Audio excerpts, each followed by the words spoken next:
The first question was to tell you about my college education and what I did and intend to do. Okay. I was born in Tours on the Loire in August 1942. We lived in Angers for a short while after the war, then returned to Tours, and I studied at the Lycée Descartes in Tours. And from 1956 or 57, we moved to Paris, and then I studied at the Lycée Janson de Sailly in Paris. Originally, I wanted to be an army officer because I was raised by my mother with a very strong sense of service to the nation. I spent quite a time in what was then known as pre-military service. But the convulsions of the Algeria war made me realize that there is a big gap, to say the least, between ideal and reality. So I very quickly gave up the preparation of the military school and went to the Institute of Political Studies of Paris, which is better known as Sciences Po.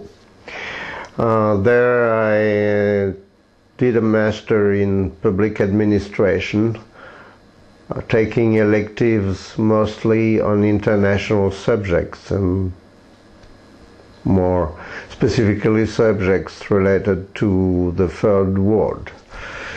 After graduating in 1962, I did one further year preparing the entry examination of the National School of Public Administration, ENA. I failed, fortunately, in a way. I didn't feel like becoming a high-level civil servant nor any kind of servant, so I didn't try a second chance. How did I become interested in information science? By accident. In '65, having terminated my military obligations, I went to work as a junior auditor in a bank. That was my first job. Towards the end of the year, a friend told me that there was an opening in his organization. He didn't know exactly what the job was about, but for sure, he said, it will be more fun than what you do now. So I went and was recruited.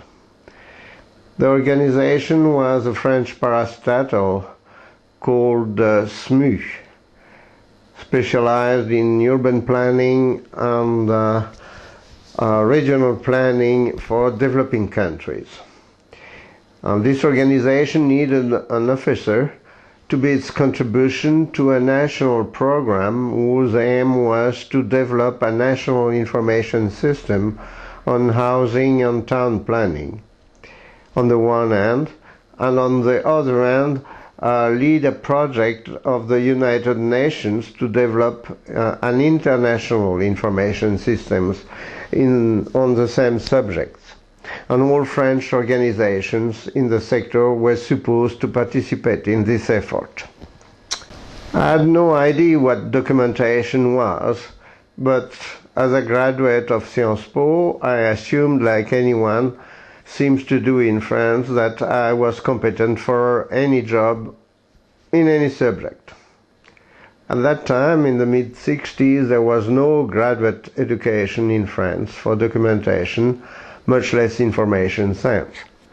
So I spent a few months observing what the documentation center of my organization was doing and participating in its activities. Another significant part of my time was devoted to meeting with the heads of other information centers and key figures of the field and learning from them. In the meantime, discussions for the building of the national team and program were going on. But rather quickly, it became clear that the project will not be started.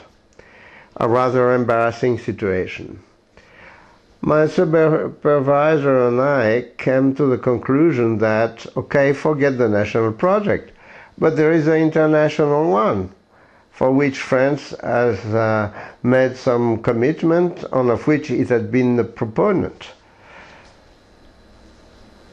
So let's proceed with this project of an international information system on housing, town and regional planning. Fun, is not it? At that time, in 1966, cooperative information systems, international systems of that sort, were only emerging. It was a new concept. The first system of this kind, INIS, the Nuclear Information System under the UN International Atomic Energy Agency, was started this very year, 1966, and became operational only 4 years later, in 1970. So here we went. At the end of the year, an international conference, which I had organized, launched the project. Effort towards the design and organization of the system ran for 3 more years. As one may expect, office politics was very effective in spoiling all those efforts. When we reached the stage of actual implementation, also on a limited scale, that is not all countries, but European and North American countries, support from the French ministries for the original scheme had vanished. So I left. I would like to add a special tribute to my supervisor at SMU, Michel Courtier. He gave me free hand, total support, in addition to good advice. Few beginners have a chance of that sort. When I met for the first time Felix Sviridov, who was the Secretary General of the International Federation for Documentation at that time, and with whom I had been in touch over the years, in the preparation of this program, he greeted me saying, but Mr. Menou, you are so young. What may show that no one would expect a greenhorn of that sort to be in charge of the project, I suppose. I was 24 at that time. What were the most significant steps in your career? Allow me first to say I had no career. I had a life. I do not like the notion of career. It stands for a course of events one plans in order to move as quickly as possible from a starting point, presumed low level, to the highest possible one, using eventually any trick in order to secure the climb and reach the fall. In most instances, at the expense of others. So I feel alien to the underlying notions of race, competition, struggle, self-concern.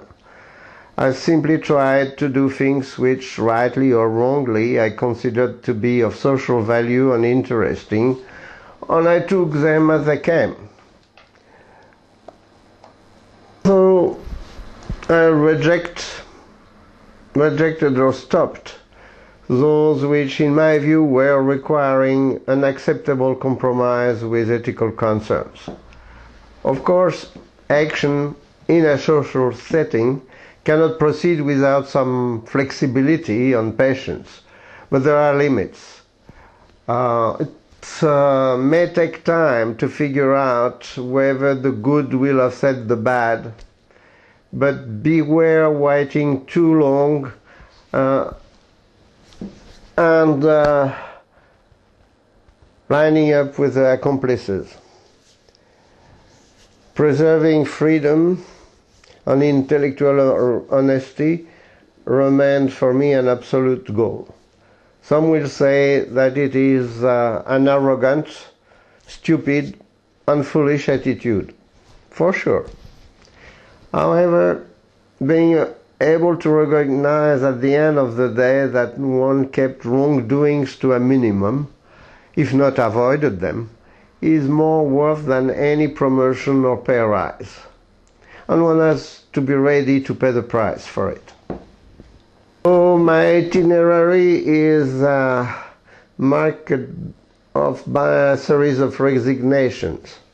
From the first project, when it was overturned, from a UNESCO project in Africa, which, as chief technical advisor in the language of that time, I suspended, in practice cancelled, when it became clear after 5 months that no national staff will be appointed.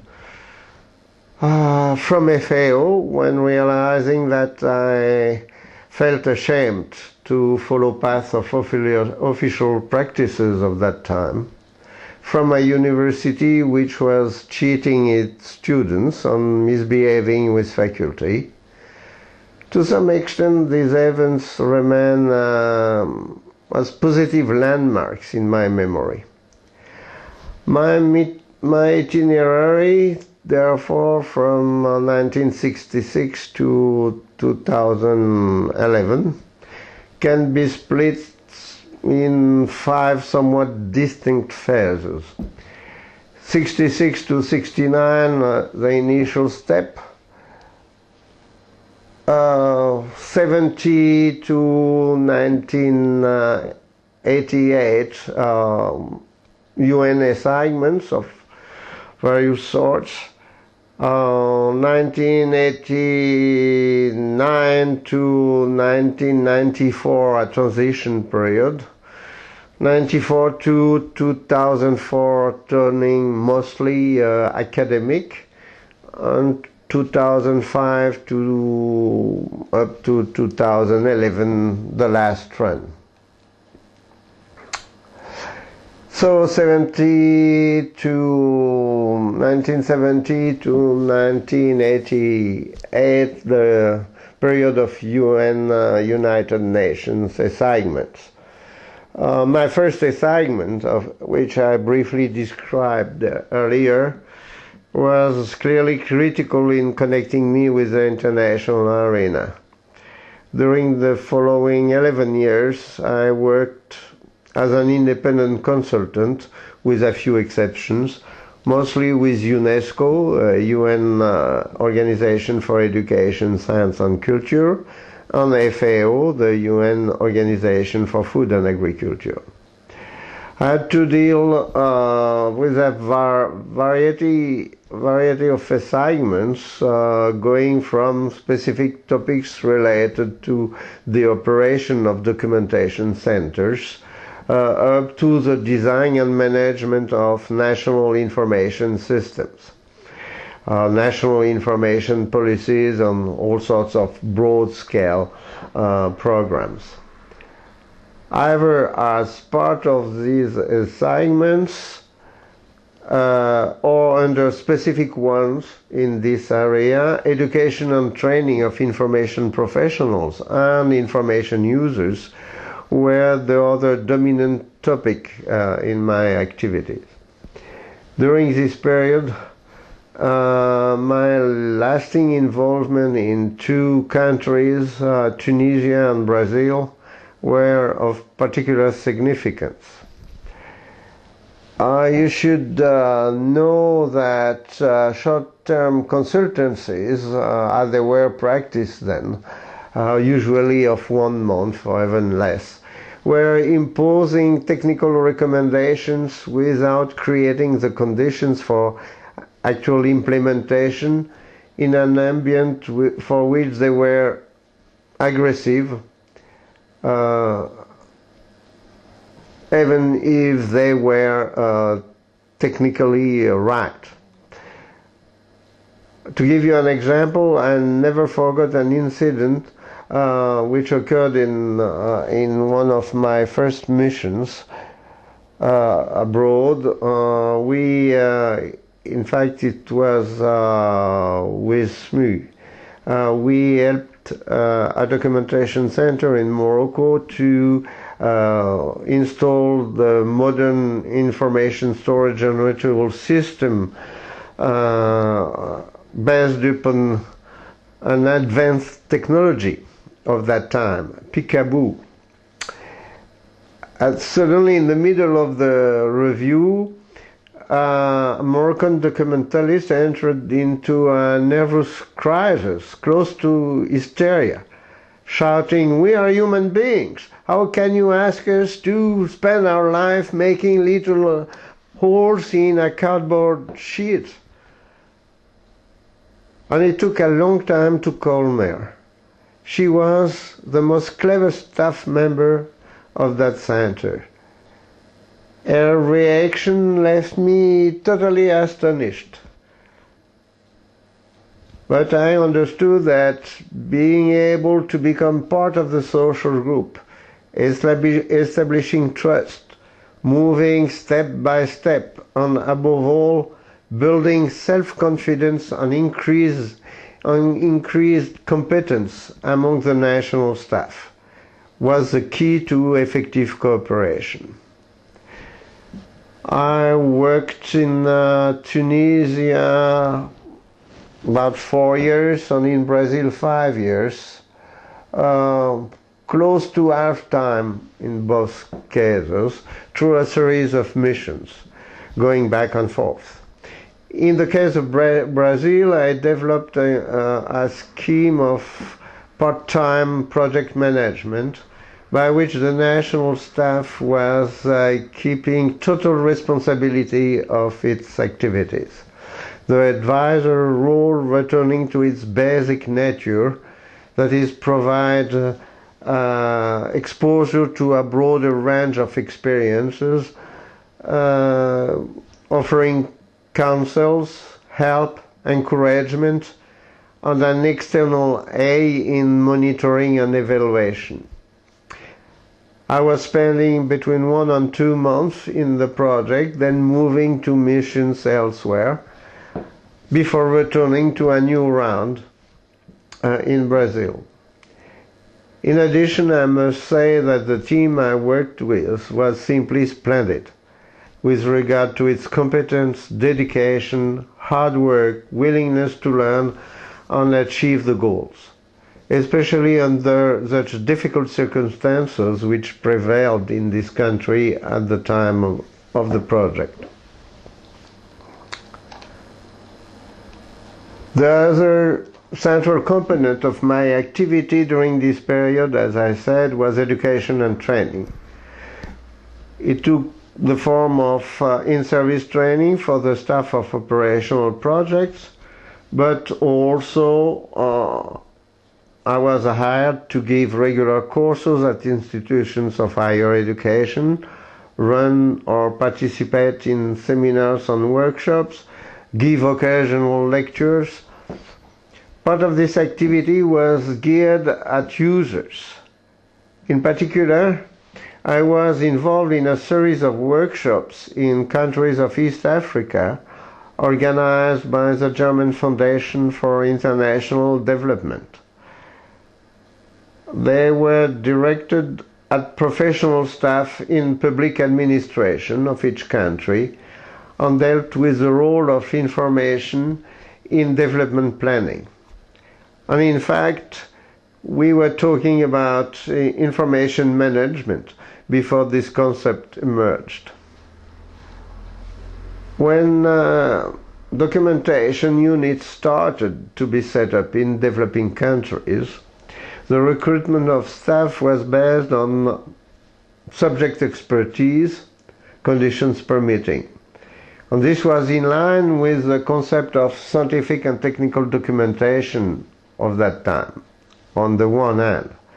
It was also a consequence of the lack of higher education opportunities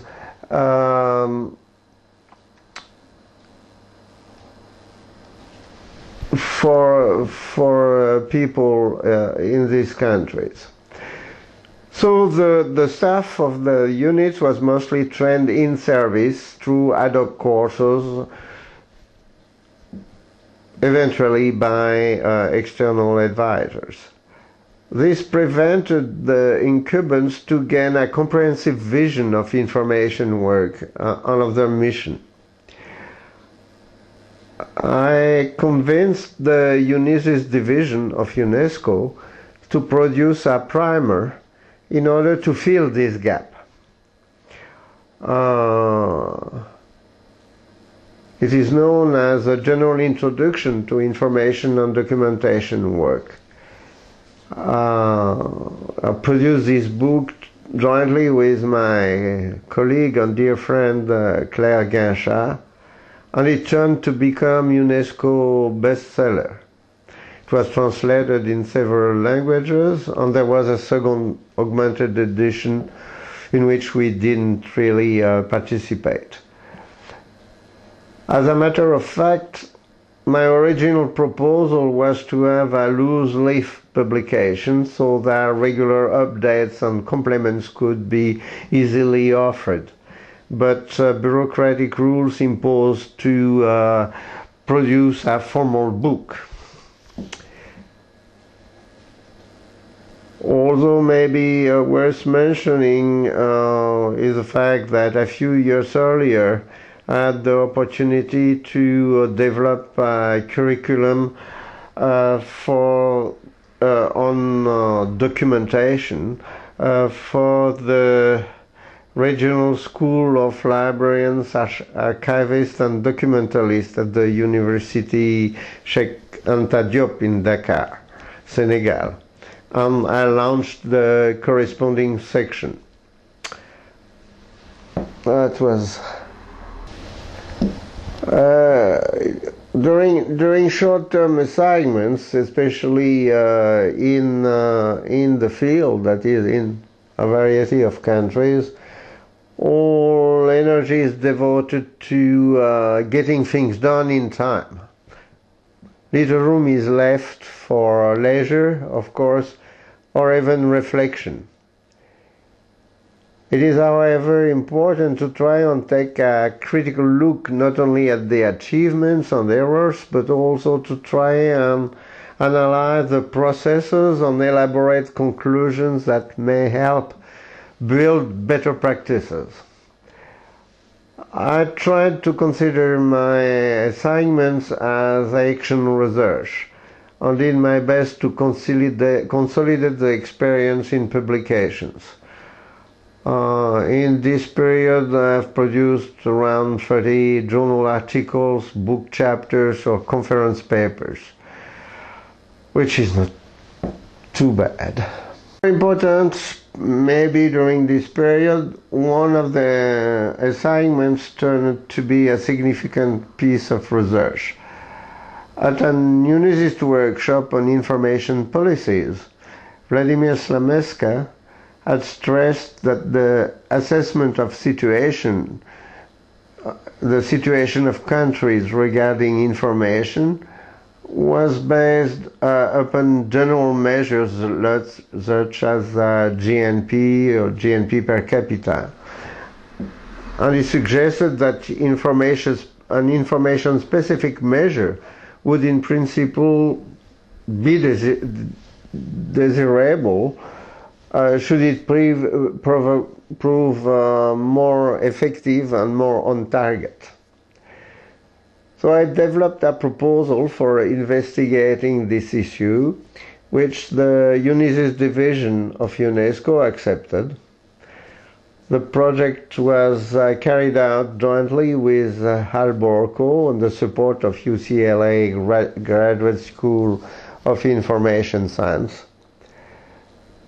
We began with a feasibility study, and a first phase followed, during which a test of the proposed system was conducted on Latin American countries and a selection of industrialized countries.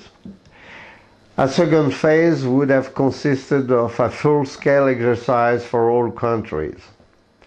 As it is too often the case, office politics and general administrative constraints prevented this step to be implemented. And the report about this system remained in the UNESCO archives without any significant dissemination. The system was called IUP, Index of Information Utilization Potential.